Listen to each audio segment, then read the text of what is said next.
Good morning, everybody. Good morning, it's JPR, and welcome back to another video. Today's video is another one revolving around Ash Ketchum and all those wonderful Pokemon that he has come to own over the years. Now, I know, there's been a lot of these videos on YouTube lately, and that's mostly because it's a tag challenge, and I was challenged by none other than my good friend KG Prestige. If you haven't seen his video, then be sure to go check it out. It is excellently edited, it oozes high production quality, and I doubt that I'll be able to match it, but I can certainly try. And also be sure to check out the original video by Entity Maze, who originated the challenge over on his channel. Anyway, to shake things up a little bit, instead of listing all of Ash's Pokemon in the order that he caught them, instead I'll be doing a traditional top 10 like video.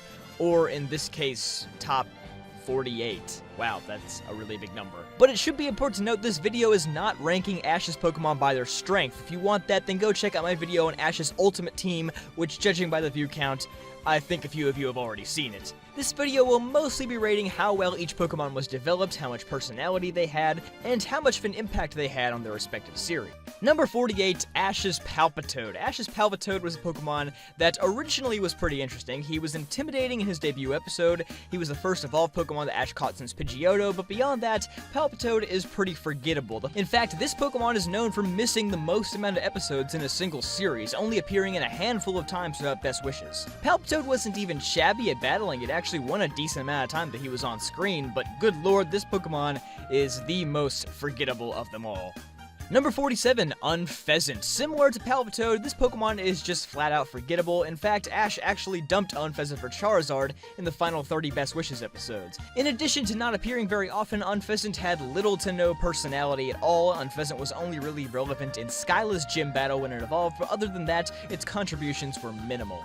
Number 46, Torkoal. Torkoal is another one of Ash's Pokemon that unfortunately got dumped after the league. Torkoal really wasn't too strong, it lost a ton of battles, and it was basically forgotten once Battle Frontier started. It only returned to fight Brandon's Registeel, and that did not go so well. But unlike the previous two Pokemon, Torkoal did have some personality. He cried a lot, if that counts. Sorry, Torkoal, you might go cry some more after this, because you're pretty low on the list. Number 45, Pidgeot. There's really nothing about Pidgeot that stands out to me. He was an early capture, he almost never battled, he mostly just popped Team Rocket's balloon, and then he finally evolves and gets released in the same episode, never to be seen again. In fact, he's only been mentioned once since then. That's so crazy. I'm sorry, Pidgeot.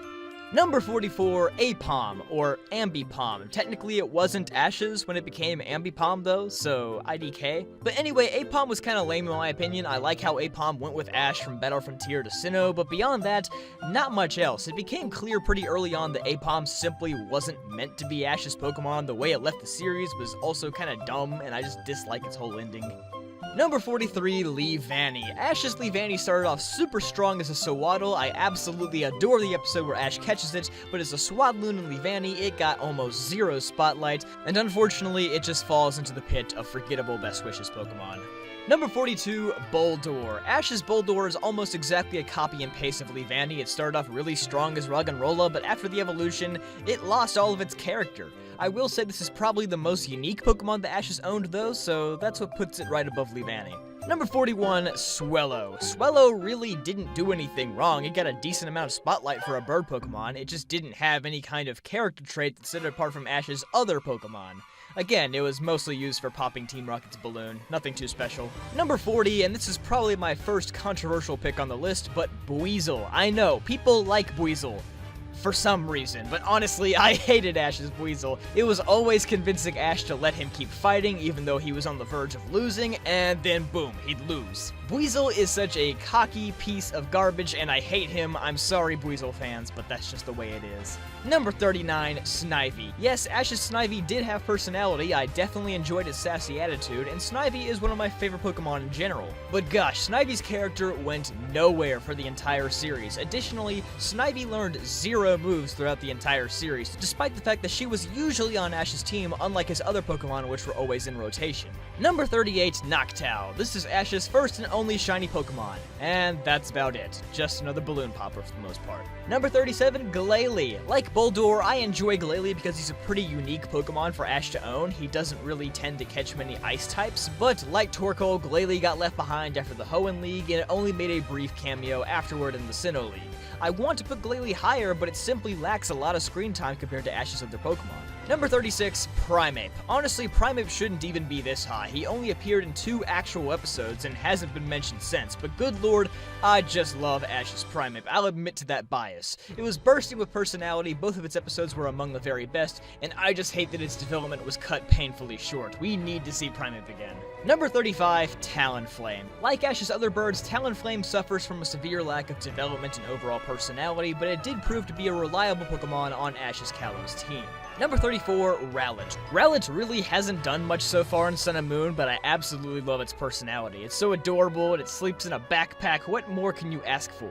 Well, actually a lot. I wish Rowlet got a lot more attention. It's probably the most overshadowed of Ash's Alola team, so let's just hope that things change in the future. Number 33, Quilava. I really don't remember too much about Ash's Cyndaquil during the Johto saga. It was used for a few notable battles, but other than that, not much. Its evolution during the Sinnoh League arc was definitely weird, to say the least. It had a little bit of personality, but definitely not as much as Ash's other Pokemon. Number 32, Oshawott. Oshawott is mostly just a comic relief character. That's not necessarily a bad thing because Oshawott did get a lot of spotlight, and he was able to win a lot of big battles during the Best Wishes series. Number 31, Lapras. Ash's Lapras was cool, it didn't battle much, it was mostly used for transportation, but I always enjoyed its carefree personality. It somehow just always made me happy to see. Lapras also reappeared in a later Johto region episode after it was released, so points for that, it was neat to see. Number 30, God, this is getting hard.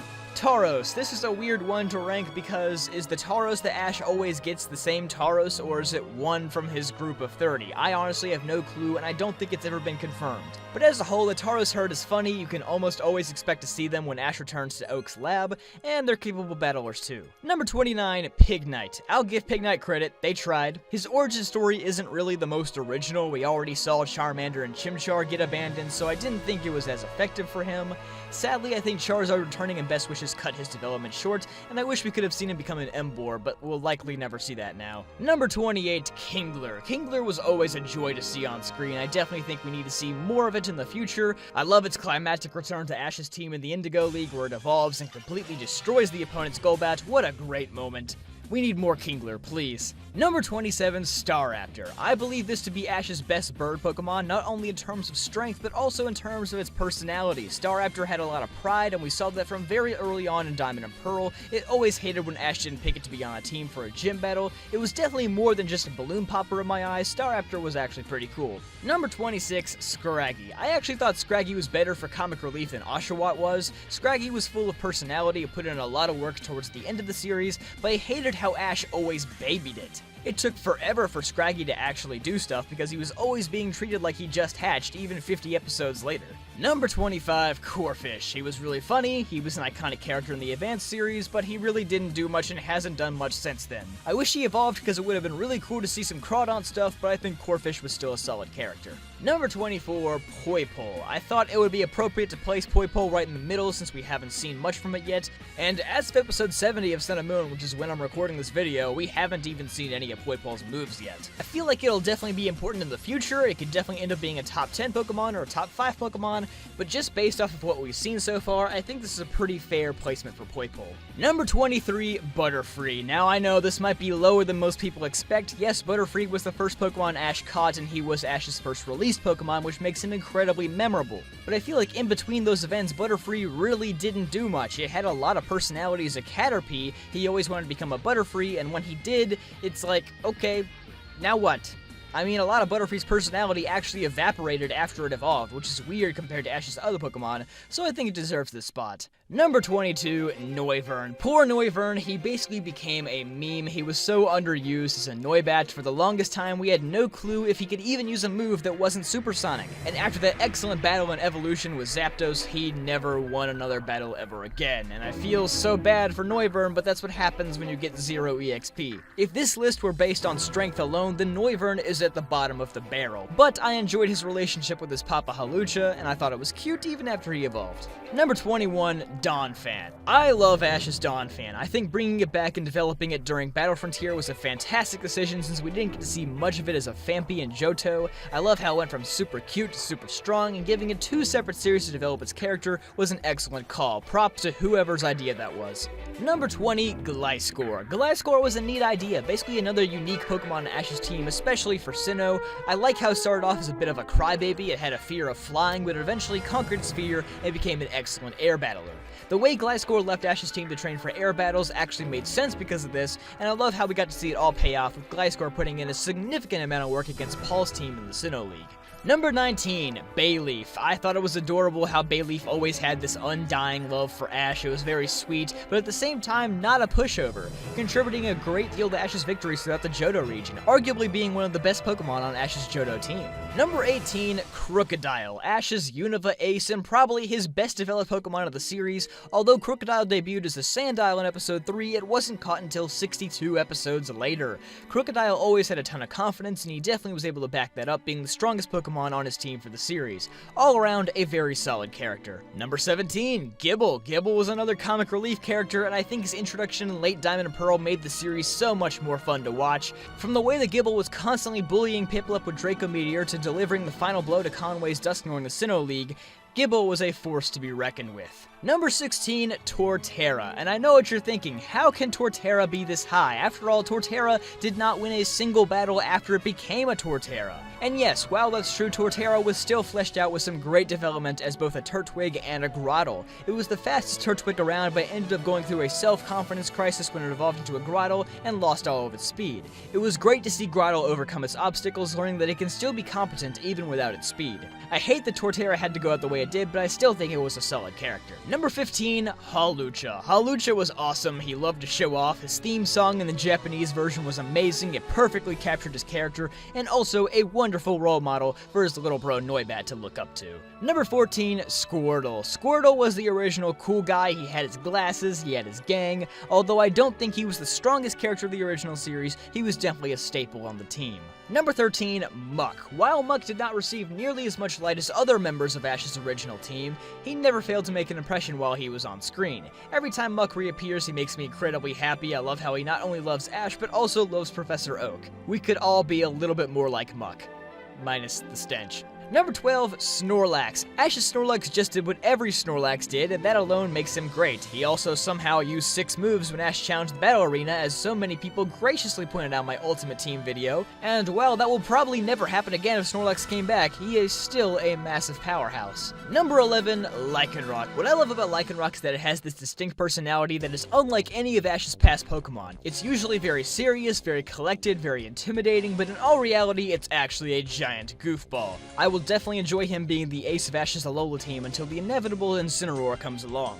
Number 10, Goodra. Goodra is easily the most adorable Pokemon that Ash has ever owned, even in his final form. He's always so happy, which shows that little about him has changed since he was a Goomy. I wish his development wasn't rushed through so badly in the XY series, like maybe he'd be higher up if he were just introduced earlier. But I think that setting up Pokemon's capture and releasing it just 15 episodes later is lazy writing. I was thrilled to see him at the Kalos League, and although he will likely never appear again, Goodra will forever be in our hearts. Number 9, Totodile. It's hard to not smile anytime Totodile is on screen. He's so carefree, always dancing no matter where he goes. This Pokemon is the embodiment of pure joy, and that's why I love Totodile. Please come back for a league sometime soon. Number 8, Heracross. It's hard for me to not be biased with this one. Heracross is just so cool in my opinion. He's definitely one of Ash's most reliable Pokemon for him to call upon, and he almost always gets the job done. Number 7, Sceptile. In every one of its stages, I feel like Sceptile got an adequate amount of development. It completely stole the show in Battle Frontier, having its own arc devoted to its evolution into Sceptile and regaining the ability to use its moves that was capped off with a big win over Frontier Brian Spencer. Sceptile is the perfect blend of personality and battling capability in my opinion. Number 6, Torracat. This Pokemon definitely has the most tragic origin story of anything Ash has ever owned. It's already come so far, and I see its development continuing a pretty long way as the Sun and Moon anime series progresses. Keep it up, Torracat. Number 5, Charizard. Charizard is definitely one of Ash's most developed Pokemon, though I always had an issue where its sudden disobedience came from when it evolved into Charmeleon. Like, Ash saved your life, dude. Maybe be a tiny bit more grateful. I know he eventually got over it in the Orange Islands, and he's been reliable ever since, but that part of the journey never quite made sense to me. Even if he is a little overrated, there's no denying that seeing Charizard every once in a while sparks a lot of excitement. Number 4, Greninja. Greninja is the star of the XY anime series, and it would be unfair to not put him in the top 5. Greninja is arguably a bigger character in the series than Ash himself. The entire XY and Z arc was designed around the struggles of mastering Ash Greninja and how he would eventually fulfill his destiny to save Kalos. Was it a little bit cheesy? Yeah. Is he a little overrated like Charizard? Yeah. But there's no denying that Greninja pretty much shapes the entire series. It's hard to find any Pokemon that did more in his time. Number 3, Bulbasaur. Bulbasaur is Ash's old reliable. He takes care of all the Pokemon at the lab. You can count on seeing him almost every time that Ash is in the area. He's a capable battler, and most importantly, he has a big heart. Bulbasaur is definitely the most level-headed of Ash's Pokemon and the most caring. Number 2, Pikachu. That's right, it wouldn't be a JPR video without a classic plot twist. Although Pikachu is Ash's number 1 partner and pal, I dislike how irrelevant he can become at times. If you look at late XY and a pretty long stretch of Diamond and Pearl, it feels like Pikachu definitely gets the shaft. In addition, Pikachu's strength is so inconsistent, it's basically a meme at this point. I know that levels don't really exist in the anime anymore, but Pikachu still needs to get it together. I will say I love how much emphasis the Sun and Moon anime series is putting on Ash and Pikachu's bonds, and I hope it stays that way, but it just seems criminal to me that there are so many long stretches in the anime where Pikachu doesn't even feel like a main character. Number 1, Infernape. Yeah, I'm sorry, I'm still riding this train, and I probably always will be. Infernape is the GOAT. He probably has the most complete character arc of any Pokemon or any person that's ever been in the series. Not even Pikachu has this kind of character arc at any point. He starts as the Chimchar with an abnormally strong Blaze ability that gets abused and abandoned by Paul. He joins Ash's team, overcomes his fears, evolves twice, and gets to crush Paul's hopes of winning a league in one of the anime's greatest battles ever. That's it. That's how you write a good character right there. You don't send him off to Charizard school, you don't turn him into a weed whacker for the Kalos region, you give them a proper send-off. Anyway, this video was a pain to write and record and probably to edit. I don't know, I'm not there yet, but maybe future JPR can put some text on the screen, I don't know. That's about gonna wrap it up though. I hope you all enjoyed. Even if you don't necessarily agree with my opinions, remember to keep it civil in the comment section and check out my friend's new book, My Heroin Addiction. Links are down in the description below. Be sure to like, comment, subscribe, all that good stuff, and I'll see you guys next time.